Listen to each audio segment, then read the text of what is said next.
अब देखिए जैसा कि नाम से ही लग रहा है कि 2 पॉइंटर्स यानी कि 2 पॉइंटर्स का इस्तेमाल करेंगे हम अपनी प्रॉब्लम्स को सॉल्व करने के लिए। अब देखिए 2 पॉइंटर्स का इस्तेमाल आप कहीं भी कर सकते हो, पर कुछ सिचुएशन ऐसी बनती है जहां पे सिर्फ और सिर्फ 2 पॉइंटर से ही प्रॉब्लम सॉल्व करी जा सकती है। अब देखिए सॉल्व करने के और भी तरीके हैं, पर जो 2 पॉइंटर कॉन्सेप्ट का इस्तेमाल करेंगे उससे हमारी प्रॉब्लम लीनियर टाइम में सॉल्व होगी। तो मेजर फोकस ये है कि प्रॉब्लम को अगर लीनियर टाइम में सॉल्व करना है तो 2 पॉइंटर्स लगाना है। अब ऐसा भी नहीं है कि 2 पॉइंटर्स आप हर जगह लगा लोगे। अभी कॉन्सेप्ट कहां पे अप्लाई करना है ये आपको कैसे पता चलेगा? तो ये विद द टाइम आपको समझ में आ जाएगा कहां पे 2 पॉइंटर्स अप्रोच लगानी है।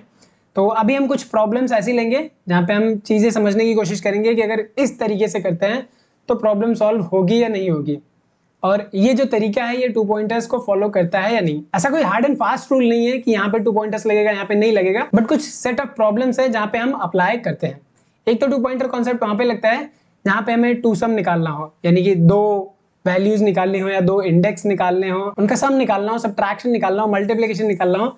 कुछ इस तरीके की प्रॉब्लम अगर आपको दिखती है तो वहां पे 2 पॉइंटर्स लगता है। या फिर हमारा सीक्वेंस सॉर्टेड है तो वहां पे भी हम लगा सकते हैं। ये 2 पॉइंटर का कॉन्सेप्ट लिंक लिस्ट में ज्यादा इस्तेमाल किया जाता है। जब हम लिंक लिस्ट पढ़ेंगे तो वहां पे जितनी भी प्रॉब्लम सॉल्व करेंगे ऑलमोस्ट हर एक प्रॉब्लम में 2 पॉइंटर का कॉन्सेप्ट लगेगा। 2 पॉइंटर का मतलब है कि 2 पॉइंटर लेने वाले हैं। अब ये स्टार्ट से एंड हो सकता है, या फिर एक स्टार्ट एक एंड हो सकता है, या फिर दोनों ही एंड से स्टार्ट हो सकते हैं। तो कोई भी सिचुएशन बन सकती है आपके सामने।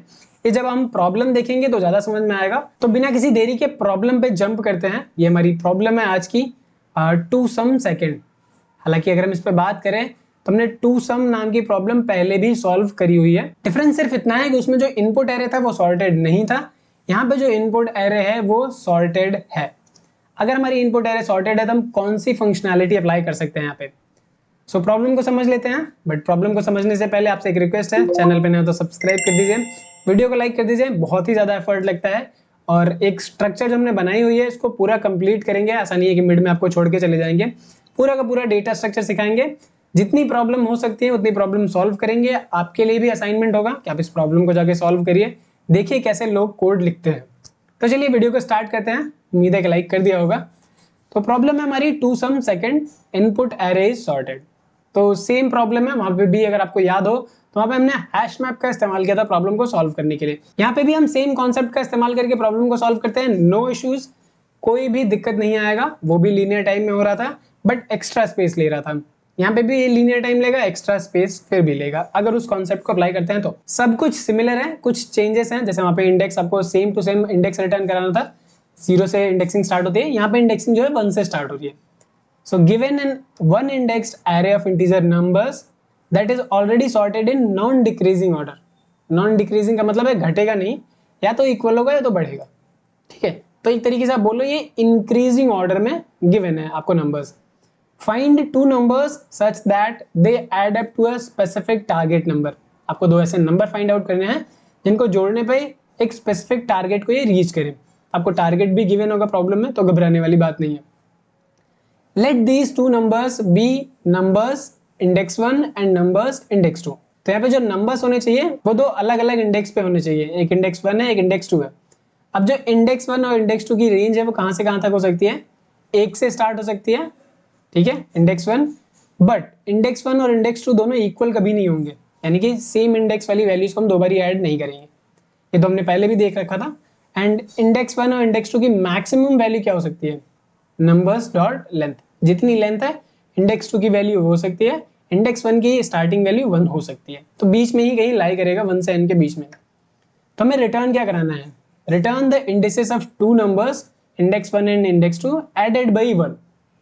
तो जो भी हमारा एक्चुअल इंडेक्स होगा, जैसे इंडेक्सिंग हमारी 0 से स्टार्ट होती है, तो यहाँ पे +1 करके हमें इंडेक्स रिटर्न कराना है। यहाँ पे अगर हम इस प्रॉब्लम में देखें तो 2, 7, 11, 15 हमारा एरे है, टारगेट हमारा 9 है। तो ऑब्वियस सी बात है जो दो नंबर्स है वो 2 एंड 7 है, जिनको सम करने पे टारगेट 9 आ रहा है। तो इनका इंडेक्स क्या है? 0 एंड 1, बट रिटर्न क्या हो रहा है? 1 एंड 2। सो आपको जो रिटर्न कराना है वो इंडेक्स 1 और इंडेक्स 2 एडेड बाई 1 रिटर्न कराना है। होप कि ये क्लियर हो रहा होगा।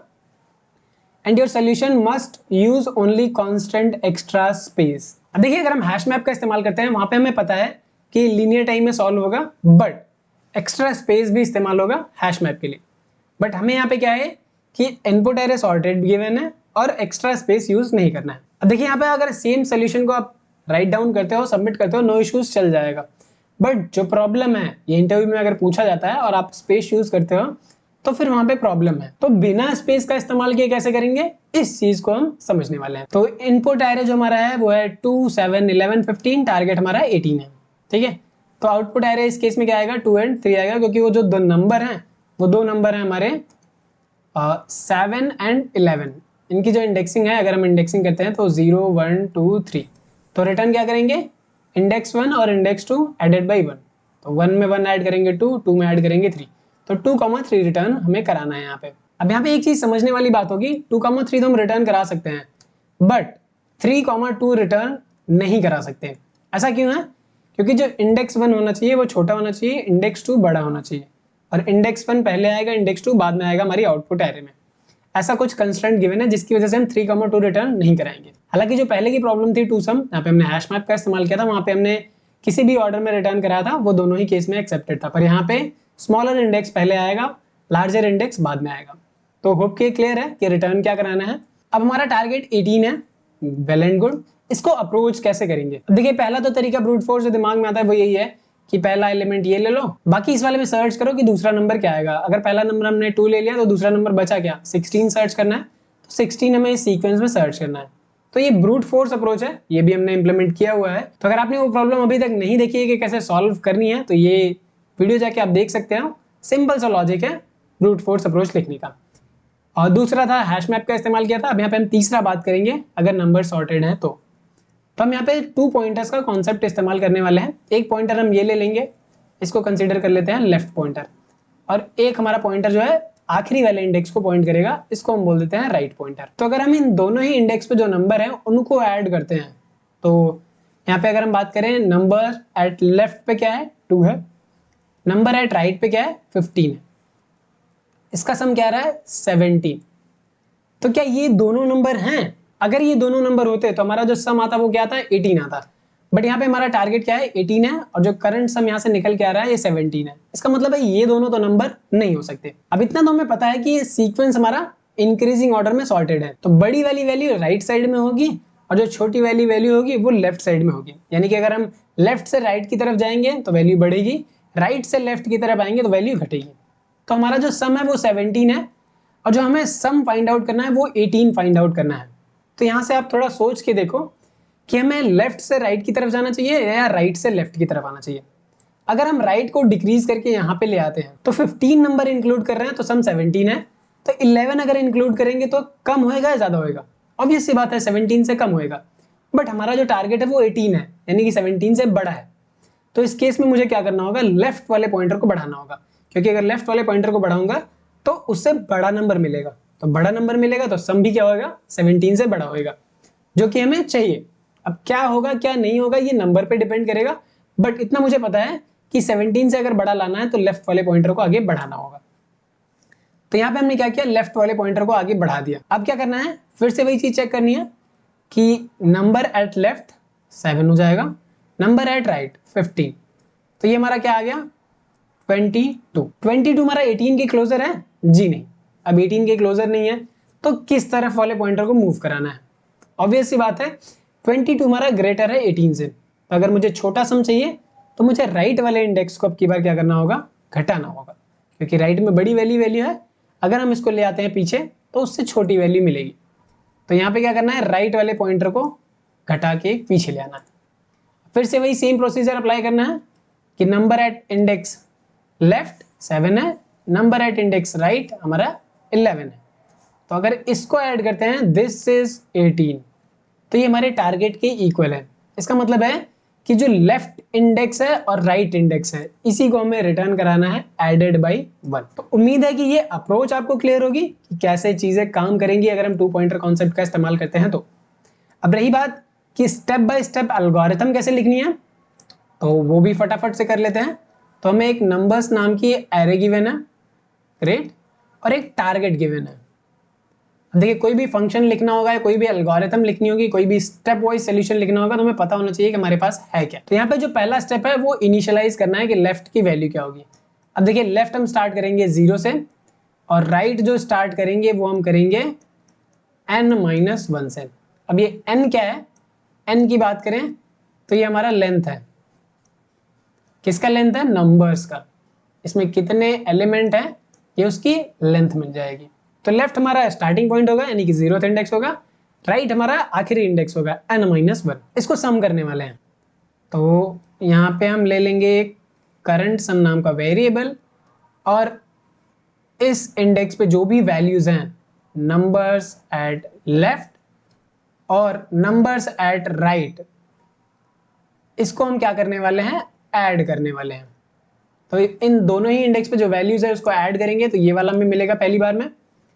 अब क्या करना है? इसको चेक करना है क्या हमारा ये टारगेट के इक्वल है। इफ करंट सम टारगेट के इक्वल है तो हमें क्या कराना होगा? यहाँ पे लेफ्ट और राइट रिटर्न कराना होगा एडेड बाई 1। तो एक रिटर्न स्टेटमेंट लिखेंगे कि आप रिटर्न करा दो यहाँ से लेफ्ट प्लस 1 और राइट प्लस 1, क्योंकि हमारा इंडेक्सिंग जो यहाँ पे स्टार्ट कर रहे हैं वो 0 से कर रहे हैं, बट एक्चुअल में जो रिटर्न करनी है वो 1 इंडेक्स के बेसिस पर रिटर्न करानी है। तो इतना तो पता चल गया, अगर हमारा करंट सम टारगेट के इक्वल हो जाता है तो हम यहाँ पे रिटर्न करने वाले हैं, तो इस केस के लिए। बट अगर हमारा नंबर स्मॉलर होता है तो यहाँ पे हम आएंगे और फिर से चेक करेंगे। यहाँ पे आप एलएफ लिख सकते हो, क्योंकि तीनों में से कोई एक ही ब्लॉक चलना है तो इफ एलिफ एल्स का इस्तेमाल कर सकते हो, या फिर यहाँ से रिटर्न हो रहा है तो कोई बात नहीं, आप एफ एल्स अलग से लिख सकते हो। तो यहाँ पे हम क्या करेंगे? करंट सम है उसको चेक करेंगे, अगर वो हमारा स्मॉलर है, टारगेट हमारा बड़ा है, ठीक है, टारगेट हमारा क्या है? बड़ा है, जो अभी करंट सम निकल रहा है वो छोटा है, तो हमें लेफ्ट वाले को बढ़ाना चाहिए या राइट वाले को? ऑब्वियस सी बात है, अगर हमें बड़े सम की तरफ जाना है तो लेफ्ट को बढ़ाना पड़ेगा। तो यहाँ पे हम क्या करेंगे? लेफ्ट को कर देंगे लेफ्ट प्लस 1। अगर ये चीज आपको नहीं दिख रही है, okay let me switch my screen, great.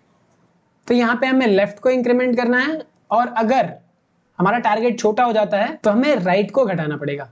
तो राइट से लेफ्ट की तरफ आएंगे, अगर हमें नंबर छोटा चाहिए तो राइट इक्वल्स टू राइट -1। अब ये प्रोसीजर क्या होगा? बार बार रिपीट होता रहेगा। पहली बार में ये रिपीट हुआ, दूसरी बार में भी सेम कॉन्सेप्ट रिपीट होगा, एंड तीसरी बार में भी हमारा सेम कॉन्सेप्ट रिपीट होगा।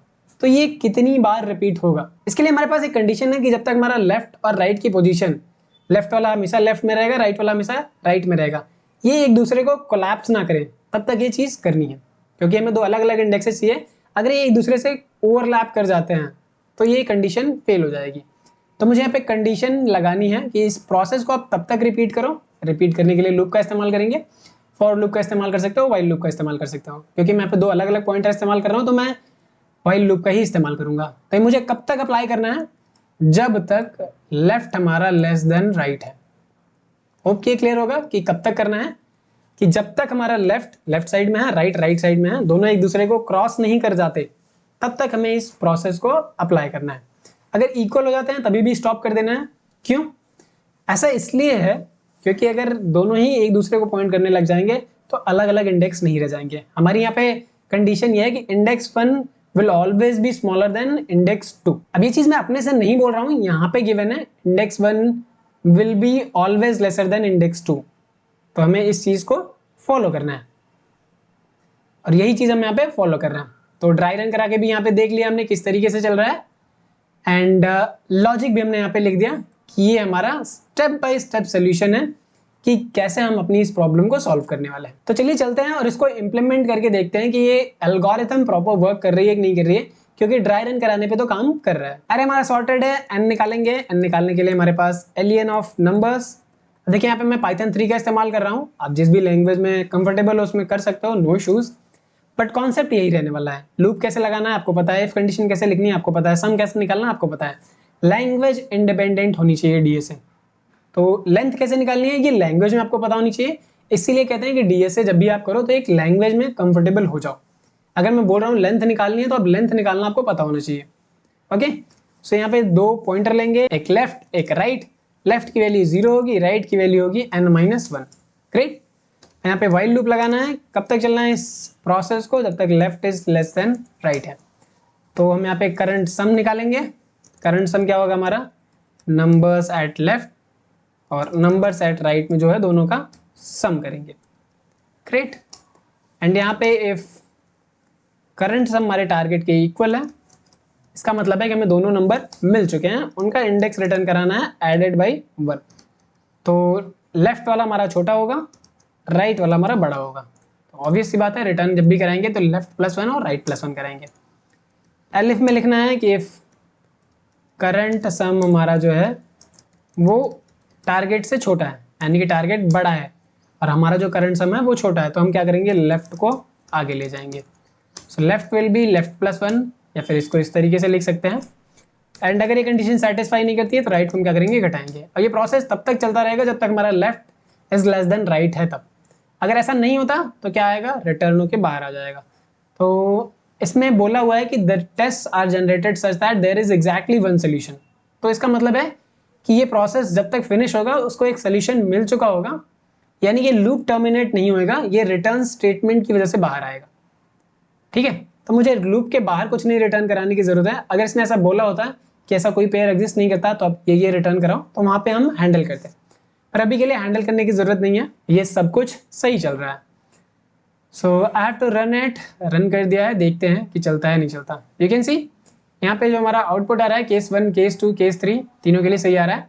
अब देखिए, आपको हर एक टेस्ट केस के लिए यहाँ पे ड्राई रन कराने की जरूरत है। अगर आप सीखने वाली स्टेज पे हो तो आपको ये समझना बेहद जरूरी है कि वैरायटी ऑफ टेस्ट केसेस के लिए किस तरीके से हमारा प्रोग्राम बिहेव करेगा। कभी कभी ऐसा होता है हम सोल्यूशन लिख तो देते हैं और वो काम भी कर जाता है, बट एक्चुअल में वो चीजें कैसे काम कर रही है हमें खुद भी पता नहीं होता।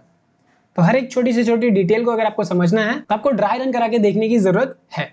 जितना अच्छे से आप प्रॉब्लम स्टेटमेंट को समझ पाओगे, अपनी लिखी हुई प्रॉब्लम को जितने अच्छे से ड्राई रन करा के समझा पाओगे, उतने ही बेहतर आप प्रॉब्लम सॉल्वर बनोगे। तो यहाँ पे ये सैंपल टेस्ट केसेस तो चल रहे हैं, let's try to submit it. Submit करके देखते हैं, अगर ये चल जाएगा then will discuss the time complexity of this program. ठीक है, हमारा एक्सेप्ट हो चुका है। अब बात करते हैं टाइम कॉम्प्लेक्सिटी की। अब देखिए यहाँ पे कोई भी एक्स्ट्रा स्पेस यूज नहीं किया है, तो यहाँ पे जो स्पेस कॉम्प्लेक्सिटी होगी वो होगी हमारी ऑर्डर ऑफ 1, यानी कि कांस्टेंट स्पेस यूज कर रहे हैं। अब मैं कांस्टेंट स्पेस क्यों बोल रहा हूँ, तो देखिए लेफ्ट नाम का एक कांस्टेंट यूज किया है, एन कांस्टेंट यूज किया है, राइट कांस्टेंट यूज किया है और करंट सम नाम का एक कांस्टेंट यूज किया हमने। तो ये 4 कांस्टेंट वेरिएबल हैं, ये एन पे डिपेंडेंट नहीं है। एन की वैल्यू आप 1000 ले लो, यानी कि जो लेंथ है नंबर्स की वो 1000 ले लो, 1 मिलियन ले लो, 1 बिलियन ले लो, 1 ट्रिलियन ले लो। हम यही 4 वेरिएबल का इस्तेमाल करने वाले हैं। तो 1 बिलियन के कंपैरिजन में ये तो कांस्टेंट ही है, तो इसलिए हम बोलते हैं कि ये क्या है, हमारा कांस्टेंट स्पेस ले रहा है। टाइम की बात करेंगे तो ऑब्वियस सी बात है, हम लेफ्ट से राइट इटरेट कर रहे हैं, तो लेफ्ट जाएगा राइट आएगा, लेफ्ट जाएगा राइट आएगा। तो ये मैक्सिमम पॉसिबिलिटी कितनी है मूव करने की। यहाँ पे हम इस एग्जांपल में बात करें तो लेफ्ट हमारा कहां से कहां तक गया है, यहाँ से यहाँ तक गया है, राइट हमारा यहाँ से यहाँ तक गया है। तो यहाँ पे जो टोटल नंबर ऑफ एलिमेंट्स है वो 4 है, और मूवमेंट भी हमारी क्या हुई है, लेफ्ट हमारा 2 पॉइंटर मूव हुआ है, राइट हमारा 2 पॉइंटर मूव हुआ है। तो वर्स्ट केस में क्या होगा कि ये हमारा ऑर्डर ऑफ n मूवमेंट होगा, और ये ऑर्डर ऑफ n मूवमेंट होगा तो ये भी तो कांस्टेंट ऑपरेशन है। ठीक है, तो constant times n will be n। तो इस तरीके से हम ले सकते हैं, या फिर आप नंबर ऑफ ऑपरेशंस देख सकते हो कि कितनी बार ये ऑपरेशंस एग्जीक्यूट हो रहे हैं। दोनों सेम चीजें हैं, तो यहाँ पे जो टाइम लग रहा है वो लीनियर टाइम लग रहा है, एंड स्पेस जो लग रहा है वो कांस्टेंट स्पेस लग रहा है। इसके पहले जो हमने टू सम प्रॉब्लम सॉल्व करी थी वहां पे देखा था कि जो टाइम लग रहा था वो भी लीनियर लग रहा था, जो स्पेस लग रहा था वो भी लीनियर लग रहा था हैश मैप की वजह से। बट अगर हमारा सीक्वेंस सॉर्टेड है तो फिर प्रॉब्लम तो ऐसे ही सॉल्व हो गई। उम्मीद है कि वीडियो समझ में आई होगी। इस वीडियो के लिए एक लाइक कर दीजिएगा। मिलते हैं हमारी नेक्स्ट वीडियो में एक और 2 पॉइंटर कॉन्सेप्ट के साथ। तब तक के लिए कीप लर्निंग। नमस्कार।